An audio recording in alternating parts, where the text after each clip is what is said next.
Good evening. My name is Mary Watson. I'm Executive Dean at the New School, and it is my distinct pleasure to welcome all of you here tonight to our event featuring Noam Chomsky on power and ideology. As I'm sure all of you in this room know, Noam has been described with many accolades, among them as being widely regarded as one of the foremost critics of U.S. foreign policy in the world. I also welcome our live stream audience tonight and invite you on live stream to comment during the evening's presentation. For nearly 100 years, the New School has had a long, long history of intellectually questioning the dominant discourses, supporting dissident voices, and reframing and embracing debate. In the 1930s, we established what was then called the University in Exile, a project where the New School embraced scholars and activists who were facing exile and indeed extermination on the global stage. We created here an intellectual haven for advancing progressive ideas that literally would not have survived elsewhere. And now today, we still at the New School continue in this tradition. For example, awarding this year the Syrian anonymous media collective Abu Nadara with our 2015 Vera List Prize for Art and Politics. Next month, we will welcome representatives from this collective who are advancing the rights of individuals in the Syrian society to be represented by their own images, at a time when our dominant media images include those of millions of people exiled from Syria.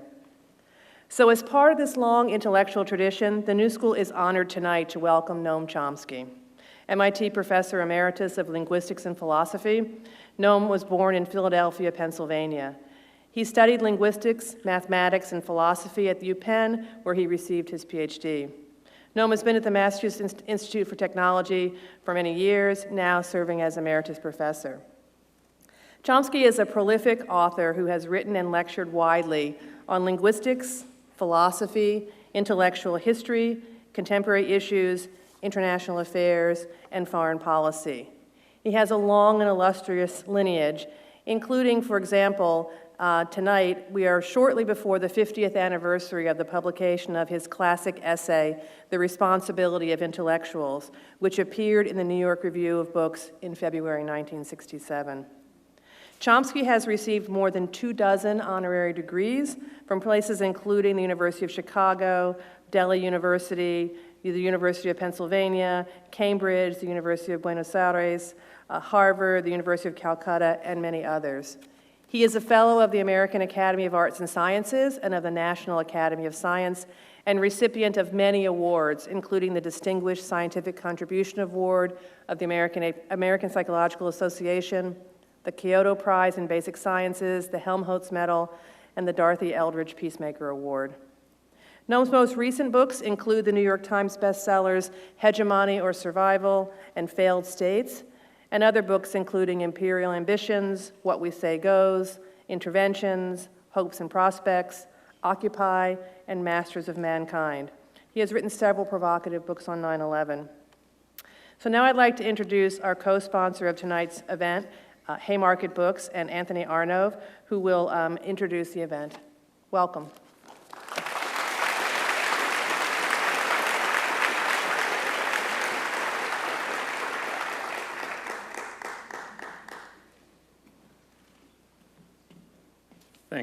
Thanks, Dean Watson, and thanks to the New School and all of you for coming out tonight. It's really a privilege for all of us at Haymarket Books to be part of this occasion. Just a few housekeeping announcements and a few people we want to thank before we get started. Pamela Tillis has been an amazing partner. She is the Director of Public Programs at New School and has done a series of terrific events with us at this and other spaces, and we really value her amazing skills and commitment to public programming that not only services the remarkable community at the New School, but so many other communities throughout the city. There's a live stream team. We want to acknowledge their hard work in making it possible for the people in the overflow rooms, but also people all around the world to be able to watch tonight. Democracy Now! Is here and are filming, so check out this broadcast on Democracy Now! There are a few other people who do a lot of work behind the scenes to make events like this happen. We're very honored to have our friends from Lannan Foundation here, who have been instrumental in the success and the growth of Haymarket Books over the last 14 years of our program and work as an independent publisher. So we want to acknowledge the Lannan Foundation for their invaluable support for our authors and for our publishing program. I also want to thank all the volunteers who make it possible for Haymarket Books to do what we do. A few housekeeping announcements. Please turn off your National Security Agency tracking devices. I know everyone has their new iPhones, but please silence them, turn them off. Let's just be here now for a few minutes together without any Sex and the City ringtones. Noam has pre-signed books, so if you go to the lobby at the Haymarket table, you'll find a vast array of his titles, many of them that he signed just about an hour ago. There are also sign-up sheets you'll find out there to find out about more events being sponsored by the New School, also events being sponsored by Haymarket Books, such as Monday night's event at Nuyorican Poets Cafe with Boots Riley and Hari Kondabolu. So check that one out if you can.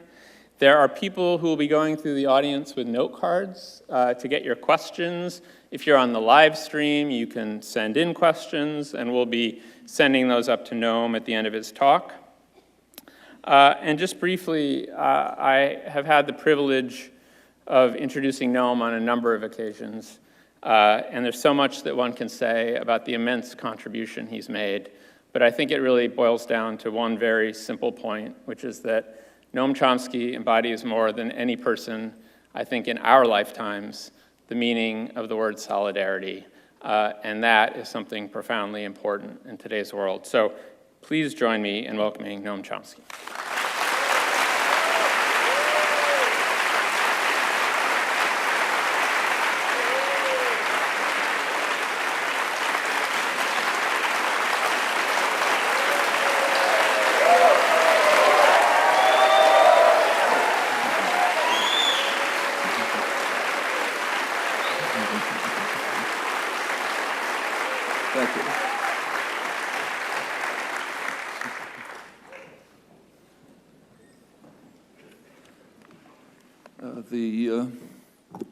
The role of concentrated power in shaping the ideological framework that dominates perception, interpretation, discussion, choice of action, all of that is too familiar to require much comment.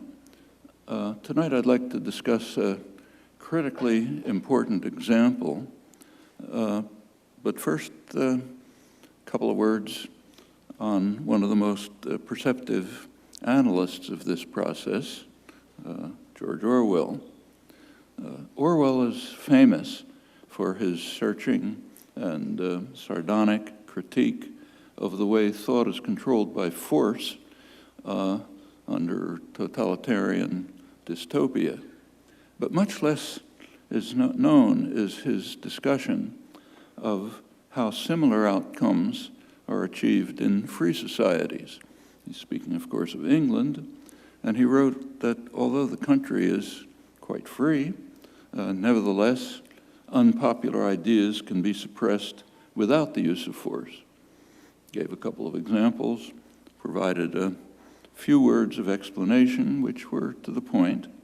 One particularly pertinent comment was his observation on a quality education in the best schools, where it is instilled into you that there are certain things that it simply wouldn't do to say, or we may add, even to think. One reason why not much attention is paid to this essay is that it wasn't published. It was found decades later in his unpublished papers. It was intended as the introduction to his famous Animal Farm, bitter satire of Stalinist totalitarianism. Why it wasn't published is apparently unknown, but I think perhaps you can speculate. Orwell's observations on thought control under freedom come to mind in considering the raging debate today about the Iran nuclear deal, which currently occupies center stage. I should say it's a raging debate in the United States, virtually alone.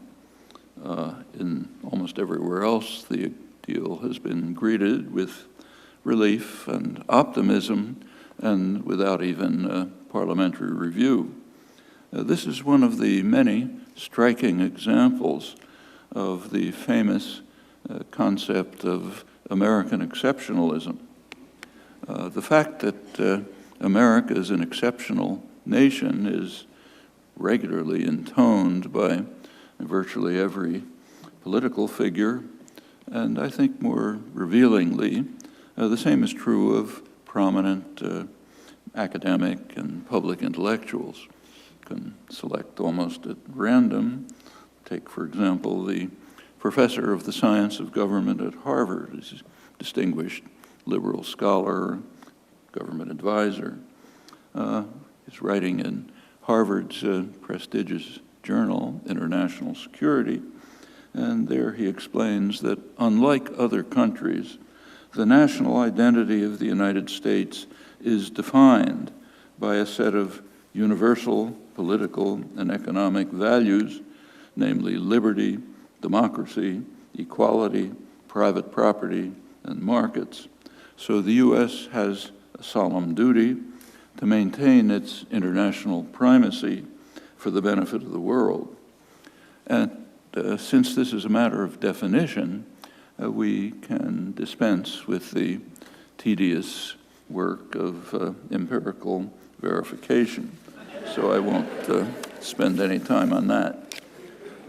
Or let's turn to the leading left liberal intellectual journal, the New York Review.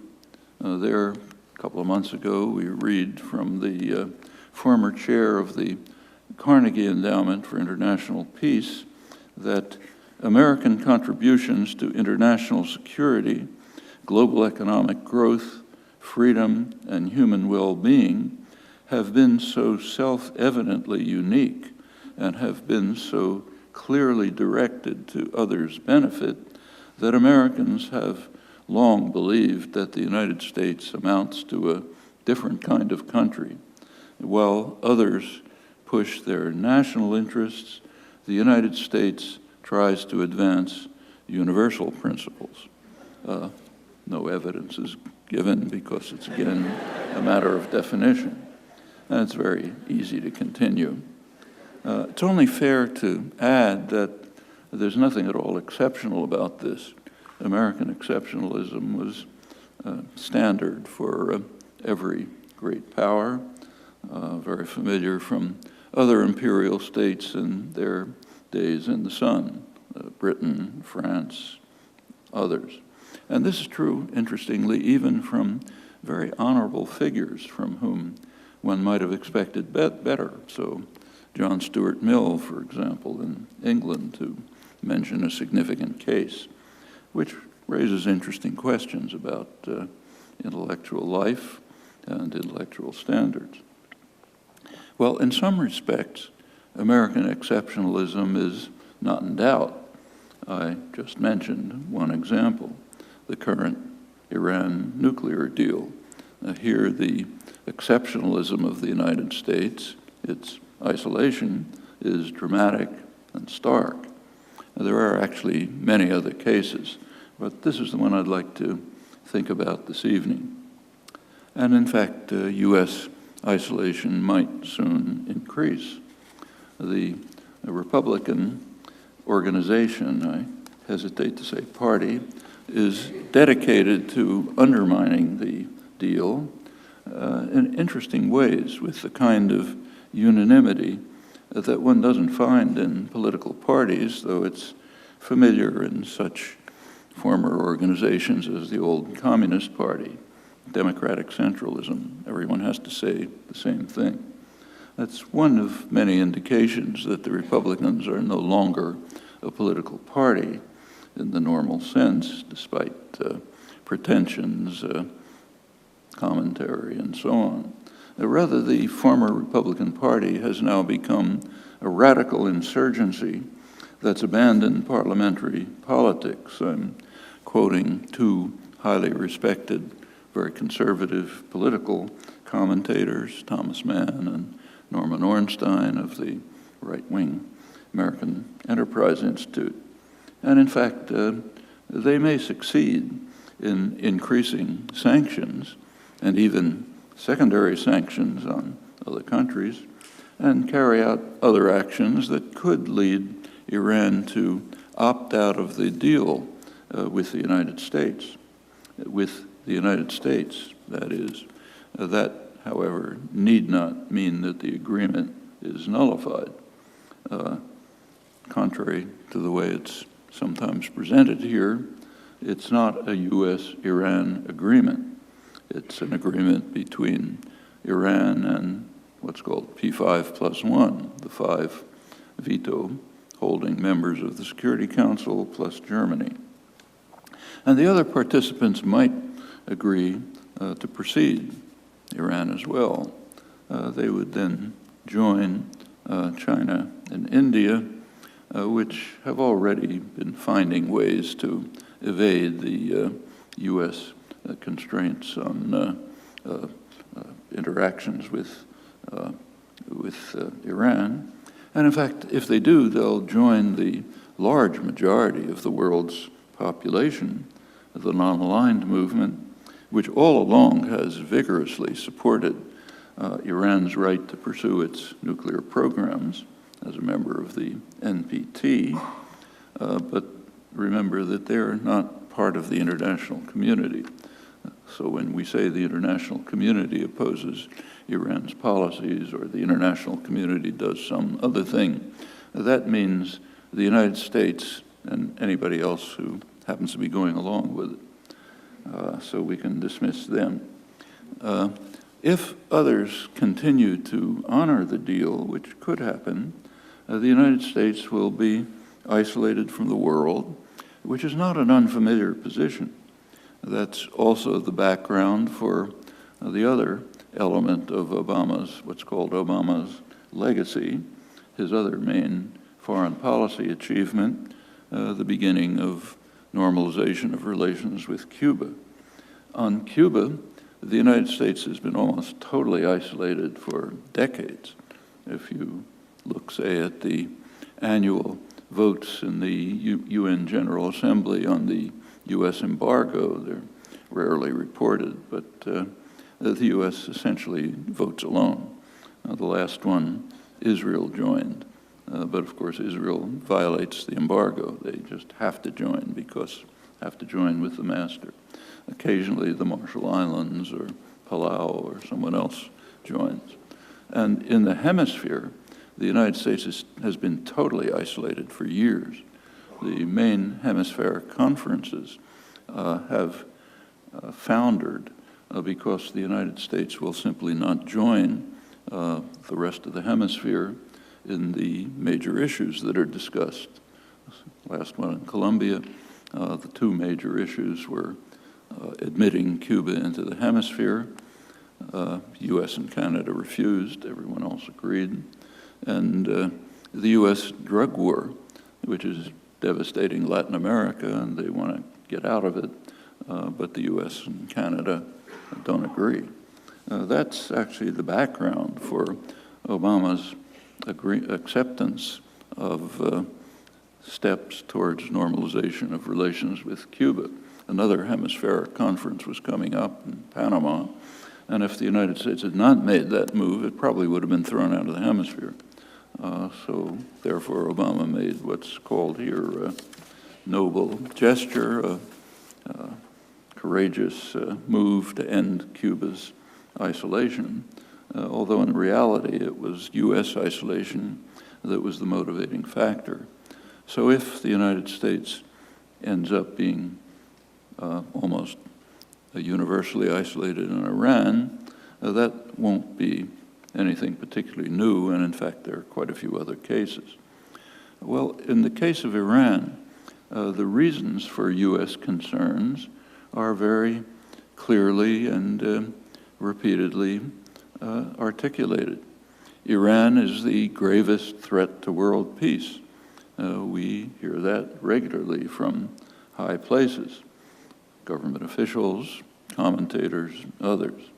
In the United States, there also happens to be a world out there, and it has its own opinions. It's quite easy to find these out from standard sources, like the main U.S. polling agency, Gallup Polls, takes regular polls of international opinion. And one of the questions that is posed is, which country do you think is the gravest threat to world peace? The answer is unequivocal. The United States, by a huge margin, way behind. In second place is Pakistan. It's inflated surely by the Indian vote, and then come a couple of others. Iran is mentioned, but along with Israel and a few others, way down.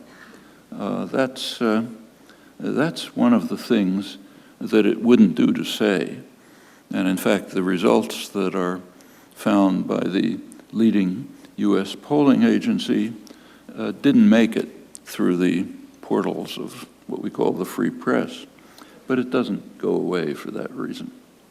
Well, given the reigning doctrine about the gravity of the Iranian threat, we can understand the virtually unanimous stand that the United States is entitled to react with military force, unilaterally, of course, if it claims to detect some Iranian departure from the terms of the agreement.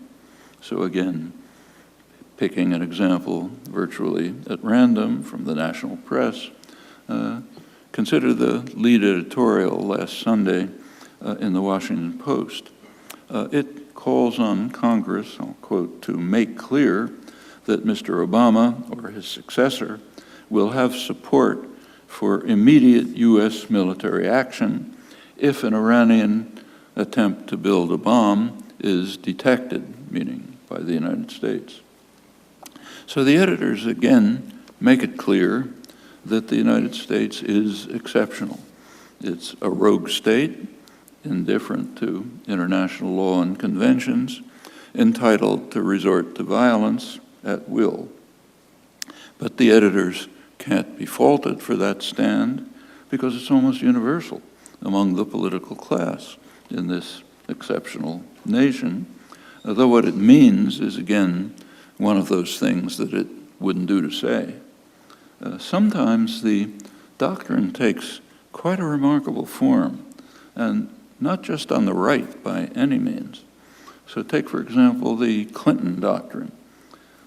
Namely, the United States is free to resort to unilateral use of military power, even for such purposes as to ensure uninhibited access to key markets, energy supplies, and strategic resources, let alone security or alleged humanitarian concerns. And adherence to this doctrine is very well confirmed in practice, as need hardly be discussed among people willing to look at the facts of current history. Well, the Washington Post editors also make clear why the United States should be prepared to take such extreme steps in its role of international primacy. If the United States is not prepared to resort to military force, they explain, then Iran may, I'm quoting, Iran may escalate its attempt to establish hegemony over the Middle East by force. That's what the President Obama, calls Iran's aggression, which we have to contain. For those who are unaware of how Iran has been attempting to establish hegemony over the Middle East by force, or might even dream of doing so, the editors do give examples, 2 examples. Its support for the Assad regime and for Hezbollah. Well, I won't insult your intelligence by discussing this demonstration that Iran has been seeking to establish hegemony over the region by force. However, on Iranian aggression, there is an example, I think one in the last several hundred years, namely Iranian conquest of 2 Arab islands in the Gulf under the US-backed regime of the Shah back in the 1970s. Well, these shocking Iranian efforts to establish regional hegemony by force can be contrasted with the actions of US allies, for example, NATO ally Turkey, which is actively supporting the jihadi forces in Syria. Support is so strong that it appears that Turkey helped its allies in the al-Nusra Front, the al-Qaeda-affiliated al-Nusra Front, to kill and capture the few dozen fighters that were introduced into Syria by the Pentagon a few weeks ago. It's the result of several years and who knows how many billions of dollars of training.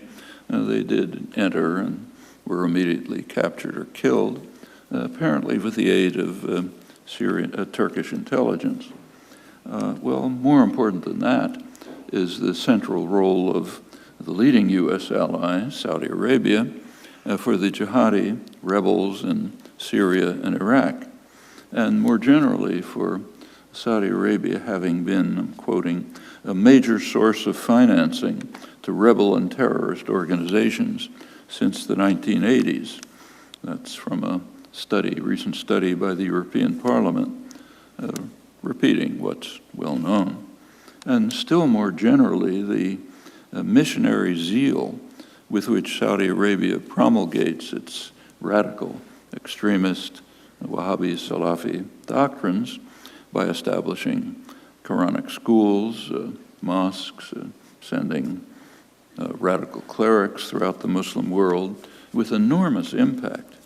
One of the closest observers of the region, Patrick Coburn, writes that the Wahhabization by Saudi Arabia, the Wahhabization of mainstream Sunni Islam is one of the most dangerous developments of our era, always with strong U.S. support. These are all things that wouldn't do to mention, along with the fact that these pernicious developments are a direct outgrowth of the long-term tendency of the United States, picking up from Britain before it, to support radical Islam in opposition to secular nationalism. These are long-standing commitments. There are others, like UN Ambassador Samantha Power, who condemn Iran's destabilization of the region. Destabilization is an interesting concept of political discourse. So, for example, when Iran comes to the aid of the government of Iraq and Iraqi Kurdistan in defense against the assault of ISIS, that's destabilization. We have to prevent it, if not aggression, perhaps.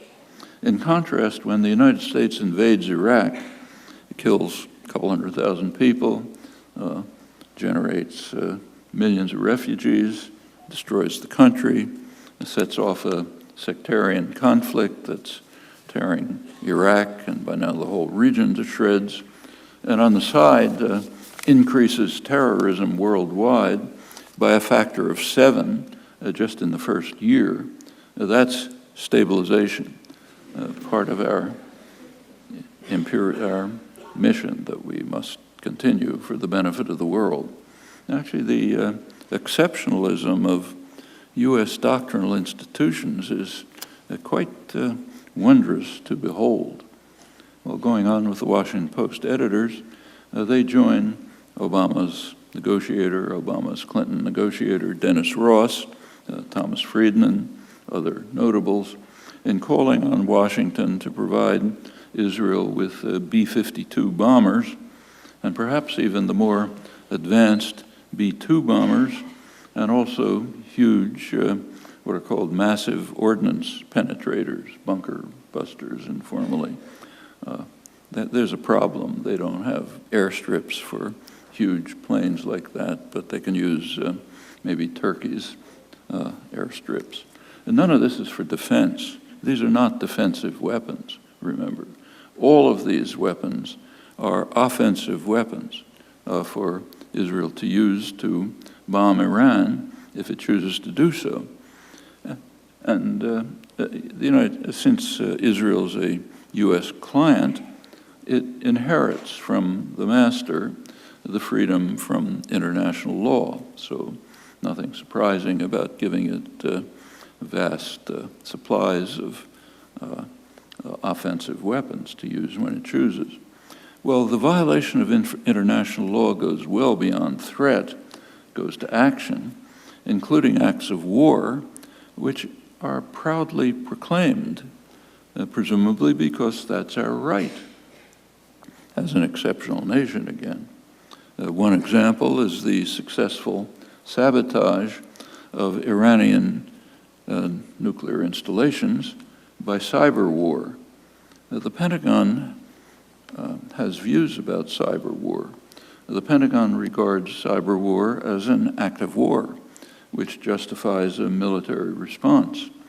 And a year ago, NATO affirmed the same position, determined that aggression through cyber attacks can trigger the collective defense obligations of the NATO alliance, meaning if any country is attacked by cyber war, the whole alliance can respond by military attacks. That means cyber war attacks against us, not by us against them. And the significance of these stands is, again, something that it wouldn't do to mention.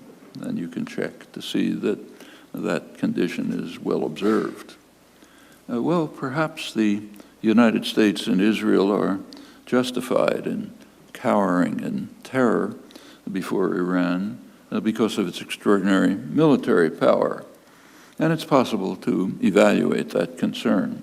For example, you can turn to the authoritative analysis, detailed analysis of the Center for Strategic and International Studies, the main source for such information, last April, which conducted and published a long study of the regional military balance. And they find, I'll quote, a conclusive case that the Arab Gulf states have an overwhelming advantage over Iran in both military spending and access to modern arms. That's the Gulf Cooperation Council states, that's Bahrain, Kuwait, Oman, Saudi Arabia, United Arab Emirates. They outspend Iran on arms by a factor of 8. It's an imbalance that goes back decades. And their report observes further that the Arab Gulf states have acquired and are acquiring some of the most advanced and effective weapons in the world, while Iran has been essentially forced to live in the past, often relying on systems originally delivered at the time of the Shah, 40 years ago, which are essentially obsolete.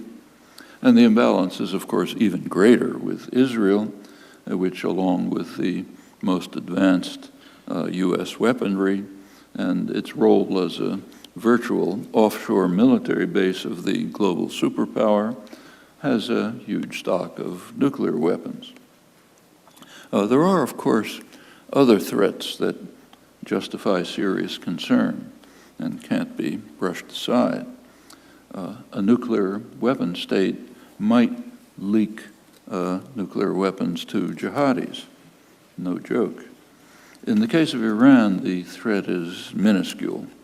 Not only are the Sunni jihadis the mortal elements of Iran, but the ruling clerics, whatever one thinks of them, have shown no signs of clinical insanity, and they know that if there was even a hint that they were the source of a leaked weapon, they and all they possess would be instantly vaporized.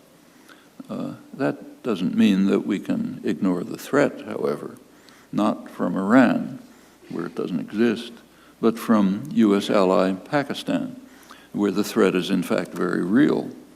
discussed recently by two leading Pakistani nuclear scientists, Pervez Hoodbhoy, Zia Mian, Britain's leading Journal of International Affairs. They write that increasing fears of militants seizing nuclear weapons or materials and unleashing nuclear terrorism have led to the creation of a dedicated force of over 20,000 troops to guard nuclear facilities.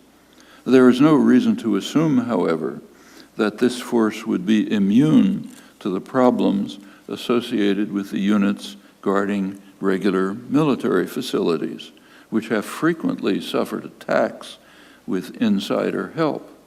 In other words, the whole system is laced with jihadi elements, in large measure because of what Patrick Coburn described, the Wahhabization of Sunni Islam from Saudi Arabia and with the strong support of the United States ever since the Reagan administration. Well, in short, the problem is real enough, very real, in fact. It's not being seriously addressed. It's not even discussed. Rather, what we're concerned about is fantasies concocted for other reasons about the current official enemy. Opponents of the Iran nuclear deal maintain that Iran is intent on developing nuclear weapons. U.S. intelligence can discern no evidence for this, but there is no doubt at all that in the past they have, in fact, intended to do so. We know this because it was clearly stated by the highest authorities in Iran. The highest authority of the Iranian state informed foreign journalists that Iran would develop nuclear weapons, certainly and sooner than one thinks. The father of Iran's nuclear energy program, former head of Iran's Atomic Energy Organization, expressed his confidence that the leadership's plan is to build a nuclear bomb. And a CIA report also had, in their words, no doubt that Iran would develop nuclear weapons if neighboring countries do, as of course they have. All of this was under the Shah, the highest authority just quoted. That is, during the period when high U.S. officials, Cheney, Rumsfeld, Kissinger, were urging the Shah to proceed with nuclear programs, and they were also pressuring universities to accommodate these efforts. My own university was an example, MIT. Under government pressure, it made a deal with the Shah to admit Iranian students to the nuclear engineering department in return for grants from the Shah. This was done over the very strong objections of the student body, but with comparably strong faculty support. That's a distinction that raises a number of interesting questions about academic institutions and how they function. The faculty are the students of a couple of years ago, but have a different institutional place. Opponents of the nuclear, in fact, some of these MIT students are now running the Iranian nuclear programs. Opponents of the nuclear deal argue that it didn't go far enough. You've heard a lot of that.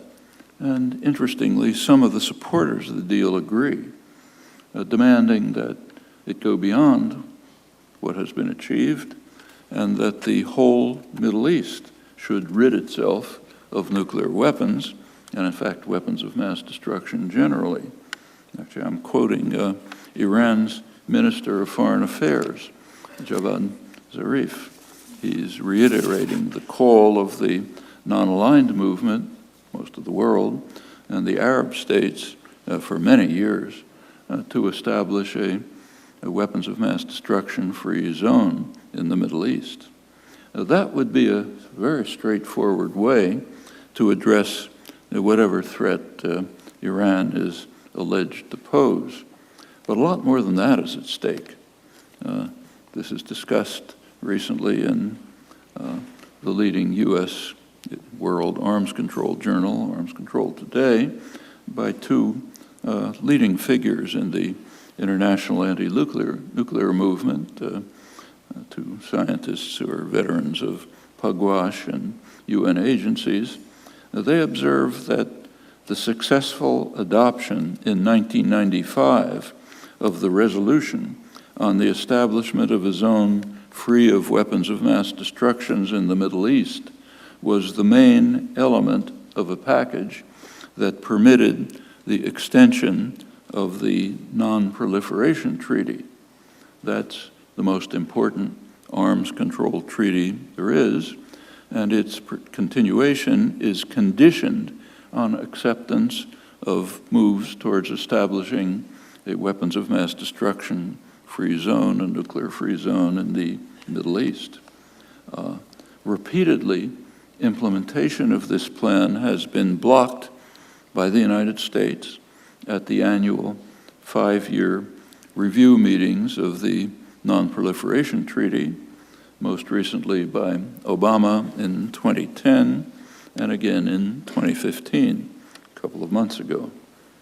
The same two anti-nuclear specialists comment that in 2015, this effort was again blocked by the United States on behalf of a state that is not party to the Non-Proliferation Treaty and is widely believed to be the only one in the region possessing nuclear weapons. That's a polite and understated reference to Israel.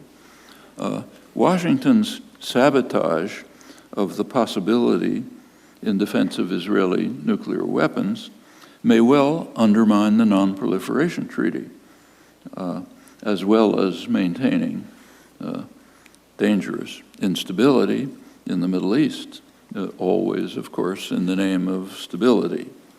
This is, incidentally, not the only case when opportunities to end the alleged Iranian threat have been undermined by Washington.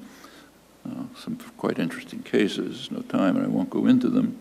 But all of this raises quite interesting questions, which we should be asking, about what actually is at stake. So, turning to that, what actually is the threat posed by Iran? Plainly, it's not a military threat. It's obvious. We can put aside the fevered pronouncements about Iranian aggression, support for terror, seeking hegemony over the region by force, or the still more outlandish notion that even if Iran had a bomb, it might use it, therefore suffering instant obliteration. The real threat has been clearly explained by U.S. intelligence in its reports to Congress on the global security situation. Of course, they deal with Iran. And they point out, I'm quoting U.S. intelligence, Iran's nuclear program and its willingness to keep open the possibility of developing nuclear weapons is a central part of its deterrent strategy, right? It's part of Iran's deterrent strategy. No offensive policies, but they are trying to construct a deterrent. And that Iran has a serious interest in a deterrent strategy is not in doubt among serious analysts. It's recognized, for example, by U.S. intelligence. So the influential analyst, CIA veteran Bruce Riedel, who's by no means a dove, he writes that if I was an Iranian national security planner, I would want nuclear weapons as a deterrent. And the reasons are pretty obvious. He also makes another crucial comment. He points out that Israel's strategic room for maneuver in the region would be constrained by an Iranian nuclear deterrent. And that's, of course, also true of the United States. Room for maneuver means resort to aggression and violence. And yes, it would be constrained by an Iranian deterrent. For the two rogue states that rampage freely in the region, the United States and Israel, any deterrent is, of course, unacceptable. And for those who are accustomed and take for granted their right to rule by force, that concern is easily escalated to what's called an existential threat. The threat of deterrence is very severe if you expect to resort to force unilaterally at will to achieve your goals, as the U.S. and secondarily Israel do commonly. And more recently, the second U.S. ally, Saudi Arabia, has been trying to get into the club pretty incompetently with its invasion of Bahrain to prevent mild reformist measures. And more recently, its extensive bombing of Yemen, which is causing a huge humanitarian crisis. So for them, a deterrent is a problem, maybe even an existential threat. That, I think, is the heart of the matter, even if it wouldn't do to say or to think. And except for those who hope to fend off possible disaster and to move towards a more peaceful and just world, it's necessary to keep to these injunctions. These are things it wouldn't do to say, wouldn't do to think. You don't read about them, you don't hear about them, but they are, I think, the heart of the issue. Thanks.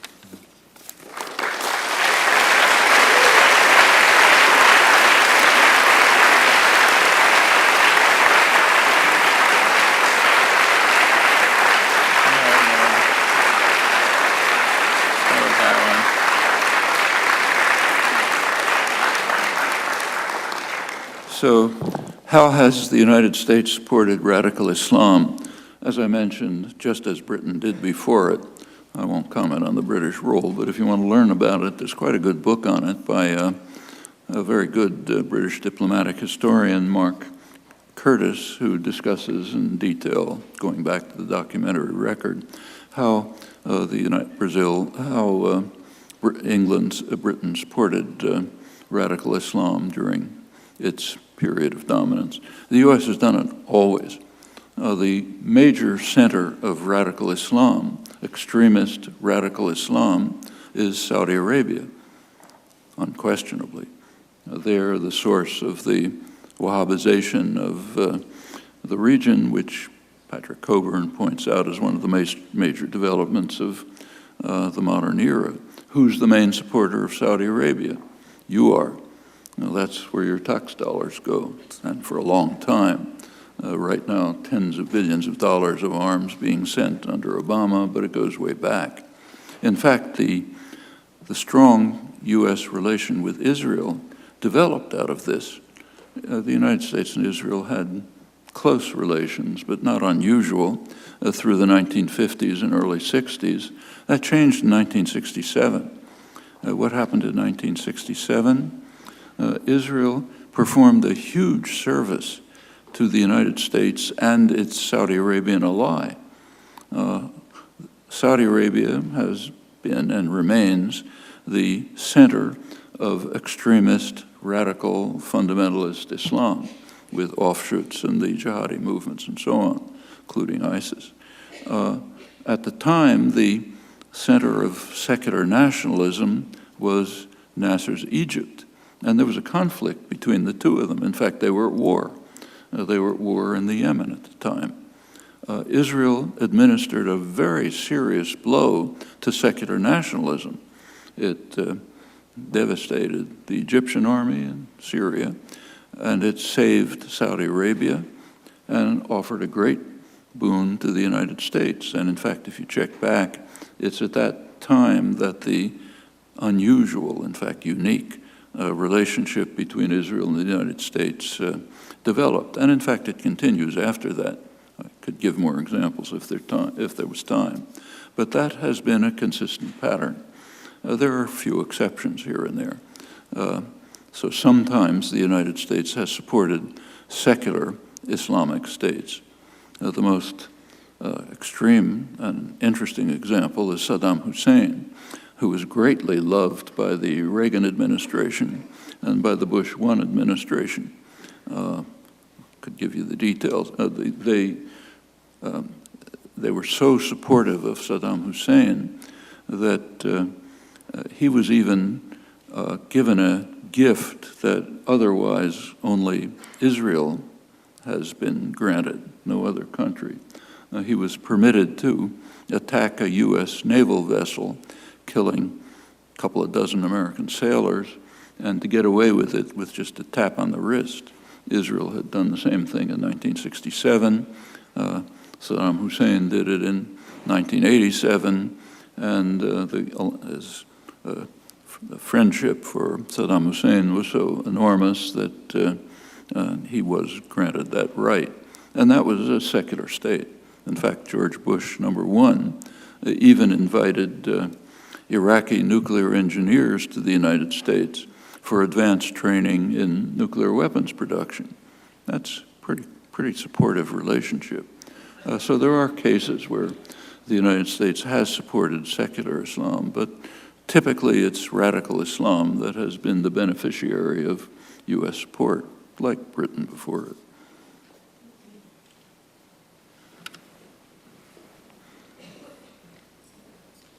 This one comes from live stream, and it's connected to that one.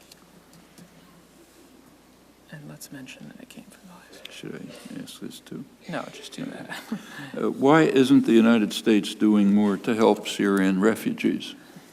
That's a question you should ask yourselves. Why aren't we doing more?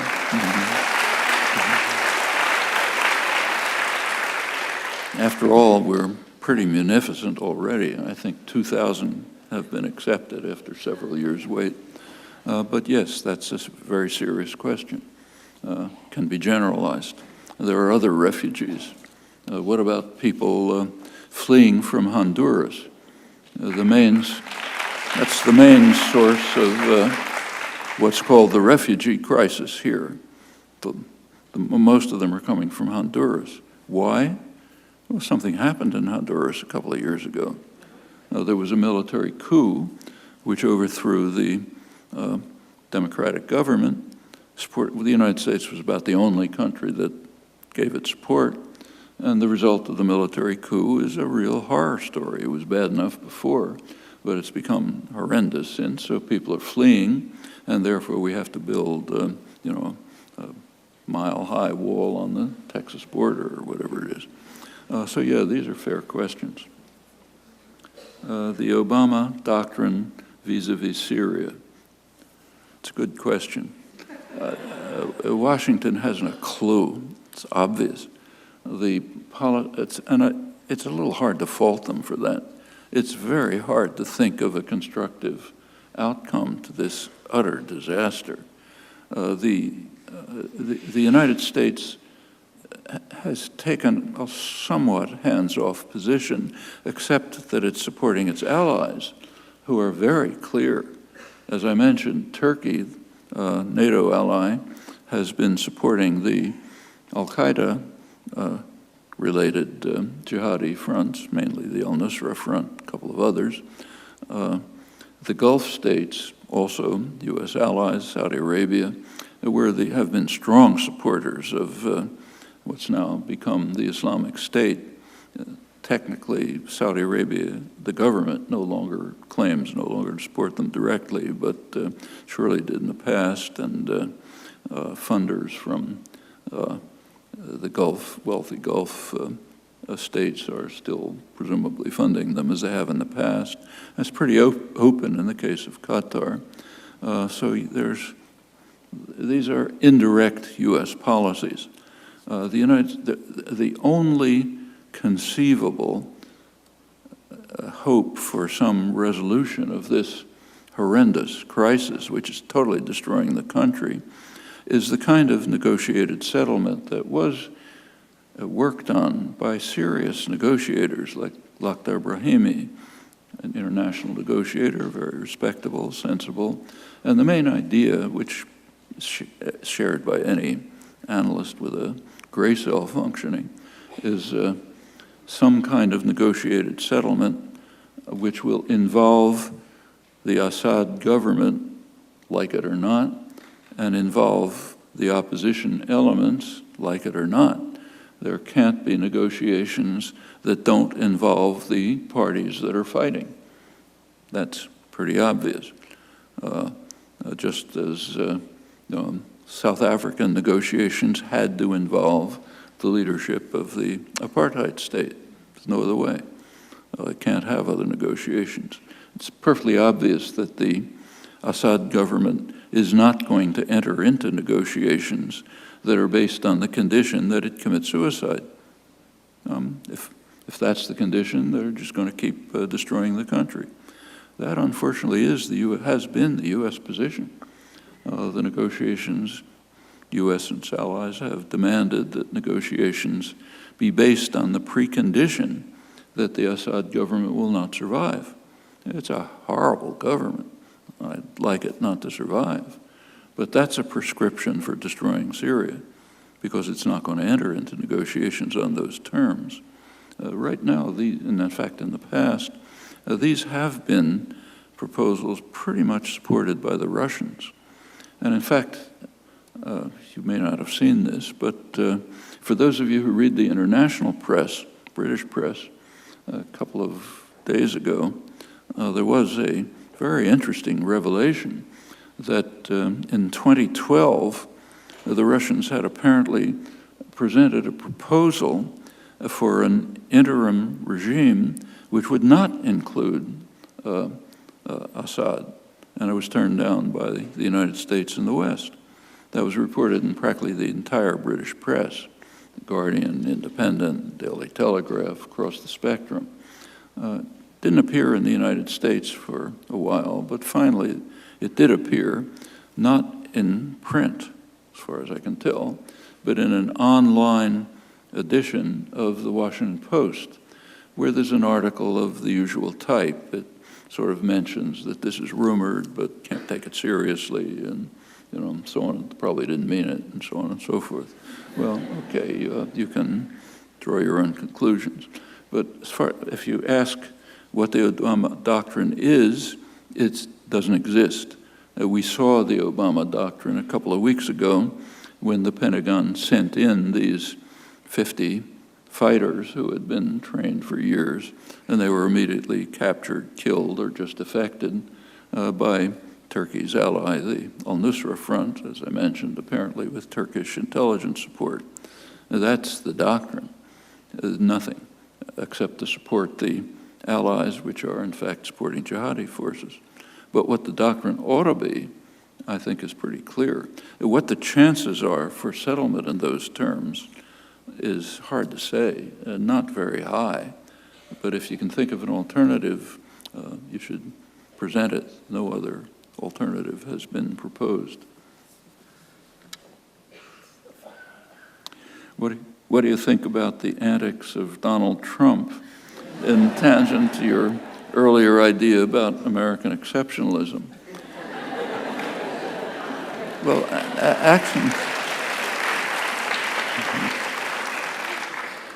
I think we should recognize that the other candidates are not that different.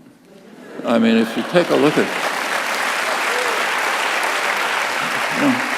just take a look at their views. They tell you their views, and they're astonishing. So just to keep to Iran, a couple of weeks ago, the two front runners, they're not the front runners any longer, were Jeb Bush and Scott Walker, and they differed on Iran. Walker said, we have to bomb Iran. When he gets elected, they're going to bomb Iran immediately, the day he's elected. Bush was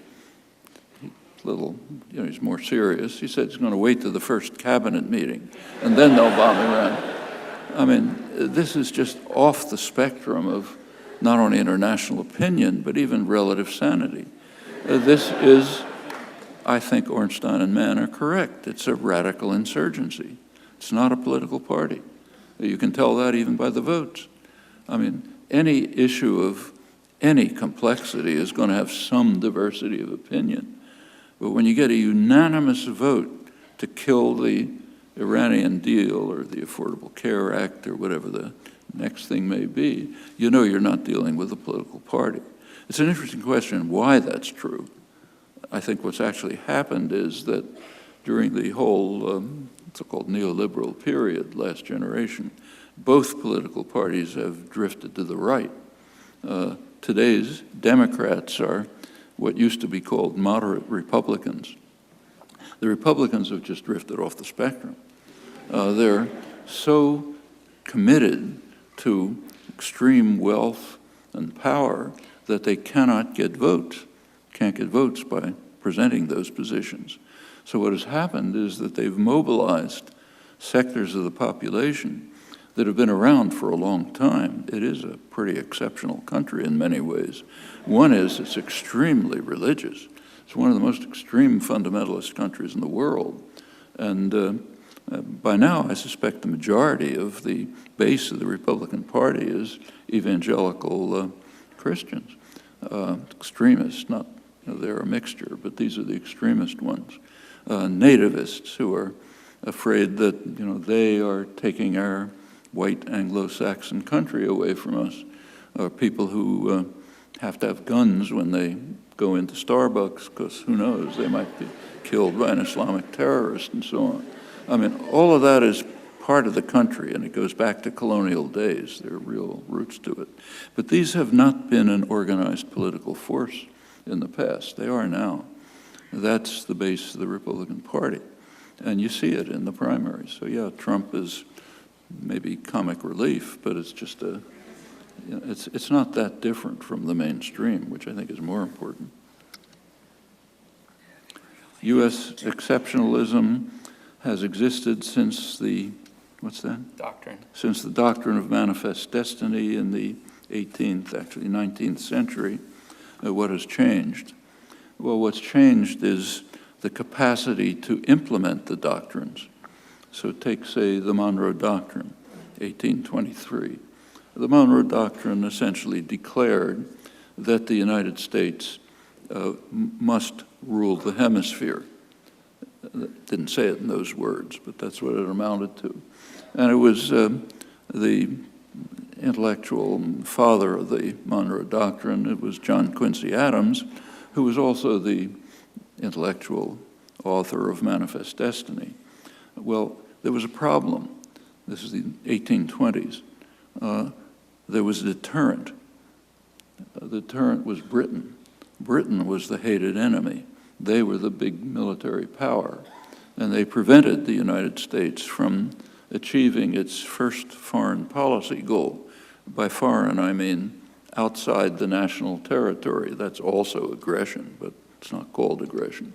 But conquest of the national territory, what's now the national territory, of course, was a war against the indigenous population who were exterminated and expelled. But the first so-called foreign goal was to take over Cuba. Goes back to the 1820s. Couldn't do it. British Navy was in the way.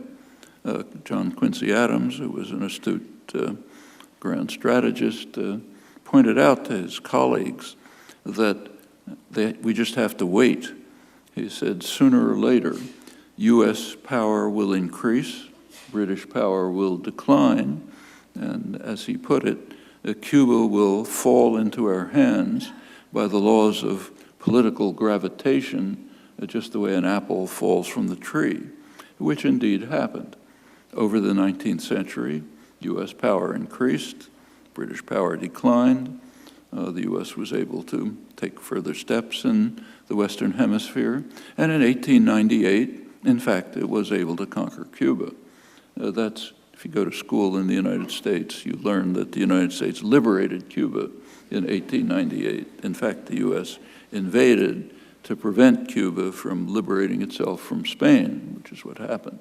And since after that, it just became a virtual colony until liberation, and finally in 1959. And ever since then, the United States has been trying to reverse it. And the same is true generally. The United States did not, it's probably the richest country in the world back in the early 19th century, but not the most powerful country. Britain was the most powerful. France was a powerful country. And that changed over the years, especially with the First World War, finally with the Second World War. So exceptionalism has greatly expanded as power expanded.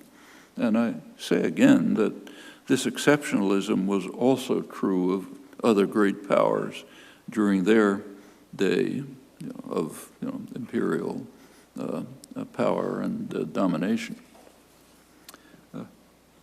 World leaders will meet in New York City next week for a new set of global anti-poverty targets, sustainable development goals. Do you think these targets are sufficient? That has an easy answer. two letters. And furthermore, nothing will be achieved. That's pretty safe to say.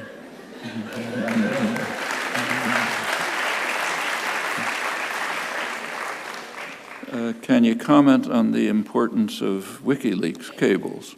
They've been really revealing. You learn a lot from them. Some of them are really interesting, including ones that aren't discussed much. I mean, most of them you've seen. But, for example, one of the WikiLeaks, one interesting question that should be in everybody's mind is, what is the basis for the extraordinary relationship between the United States and Israel? There are a lot of reasons for it, but one interesting aspect was revealed by a WikiLeaks cable, which I think wasn't reported. One of the cables listed, the leaks, listed a document, an internal U.S. document, Pentagon document, which listed the top strategic priorities of the United States, regions in the world that were so important that we had to protect them at all costs. There were maybe, I forget how many, a dozen or so. One of them was right outside Haifa, Rafael Military Industries, major military industry. That's one of the main places where drone technology has been developed. The links between U.S. and Israeli high-tech military industry are extremely close. In fact, in this case, Rafael, the biggest industry, the ties are so close that Rafael actually moved its management headquarters to Washington, where the money is. Well, what that tells you, that gives an interesting insight into the nature of the relationship.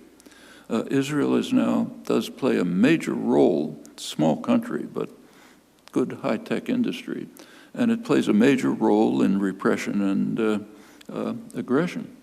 It's developed, the Israeli arms fairs, where they sell their arms, they advertise correctly that they have developed advanced means of repression and control, and that the arms that they're displaying are battlefield tested, namely against the Palestinians.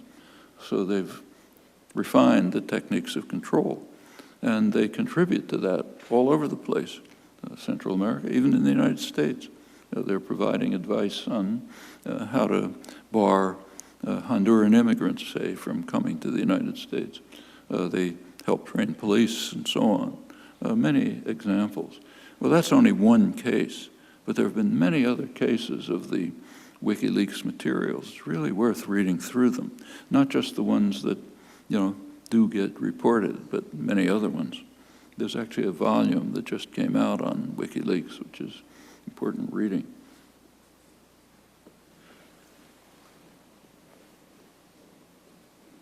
Oh. Do you think that U.S. foreign policy is driven exclusively by economic interests? What other factors influence U.S. foreign policy, and to what extent? That's quite an interesting question. It's certainly not driven entirely by economic interests. In fact, there are very striking cases. Usually, by and large, a U.S. foreign policy, like other major states, is driven by the dominant domestic forces. That's kind of natural. And the dominant domestic forces are, of course, the corporate sector. That's not in question. So by and large, foreign policy is driven by their interests. The Clinton doctrine, which I quoted, is an obvious case, but there are plenty of others. However, there are exceptions, and they're very interesting ones. Actually, Iran is an exception, quite an interesting one. And that goes back to the first U.S. serious involvement with Iran. Iran was a kind of a British virtual colony. The British were involved in preventing Iran from developing, getting either economically or politically. But that changed in 1953, when Britain was too weak to overthrow the parliamentary regime, and the U.S. took over and basically carried out the coup that installed the Shah. Something quite interesting happened at that time. The United States government wanted U.S. energy corporations to take over 40% of the British concession. It was the British were taking Iranian oil. But the Eisenhower administration wanted U.S. energy corporations to take 40% of it. Well, that's an economic interest. They didn't want to. They didn't want to for good reasons. It was much cheaper then to get oil from Saudi Arabia, so that just for straight business reasons, they didn't want to have to go to Iran. Furthermore, they were concerned that that might harm their relations with the Saudi dictators, Saudi family that essentially owns and runs the country, and they didn't want to bother with that. The U.S. government actually forced the oil companies to take a 40% concession. The Eisenhower administration threatened them with antitrust suits and other threats if they didn't do it. So, of course, they backed down and did it. That's pretty unusual. And I think it's happening now, too. We don't have documents from the present period. You get documents from earlier periods. But you can be pretty confident that the U.S. energy corporations would be delighted to break into the Iranian market. They don't like the idea. Just about every other major country is sending, business delegations, investors and others to try to profit from the opening of Iran, which they support. And the U.S. energy corporations and other U.S. businesses are blocked by state power. And you can be sure that they don't like it. If we had access to their internal deliberations, I'm sure it would say that. Well, that's a case where state power, in this case, overwhelms even economic interests. Iran has to be punished. Iran committed a serious crime. They disobeyed orders, and you don't disobey orders. One of the major doctrines of international affairs, which doesn't appear in the literature, is the mafia doctrine. International affairs are run very much like the mafia. The Godfather does not tolerate disobedience. It's much too dangerous. So if some small storekeeper somewhere, say, doesn't pay protection money, the Don doesn't accept it. You send their goons to beat him to a pulp, even if you don't need the money, because others might get the idea and things might start to erode. That is a dominant principle of international affairs. In fact, that was the reason for the 1953 coup, when you look back. And it's also the reason why for U.S. hostility to Iran, which is extreme. I mentioned the support for Saddam Hussein. That was an attack on Iran, and a serious one. But they defied orders. They overthrew a U.S.-imposed tyrant. They thumbed their nose at the United States, and you don't get away with that. Actually, Cuba is very similar. Since Cuba is the hostility to Cuba is quite interesting. I mean, for decades, ever since polls were taken, the majority of the U.S. population has been in favor of normalization of relations. Okay, it's normal to disregard the population in a democracy. They don't count. But what is unusual in this case is that major sectors of U.S. Economic power have been in favor of normalization. Big sectors, pharmaceuticals, energy industries, agribusiness, they've all wanted to get into the Cuban market. And the state has blocked it, which is quite unusual. And there's another case where state power has overwhelmed even the power of its major domestic sources. In fact, these are two quite striking examples. And it's the same thing. And in the case of Cuba, we know it. If you go back to the Kennedy administration, when the war against Cuba really took off, it was very explicit. The State Department said we can't tolerate what they called successful defiance of U.S. policies that go back to the Monroe Doctrine. Arthur Schlesinger, Kennedy's Latin American advisor, reported to him the report of his Latin American mission, said the problem is the Castro idea of taking matters into your own hands, which appeals to others in the hemisphere where people suffer similar repression. And you can't let that idea spread. It's the mafia doctrine again. Powerful enough to sharply conflict with economic interests. So there are cases, but they're rare, and they're illuminating. I think this is going to have to be the last one. We got all of these, but okay. Time's running out. What is intelligence? Well, it's something that's lacking in certain places. Let's put it like that. Thanks.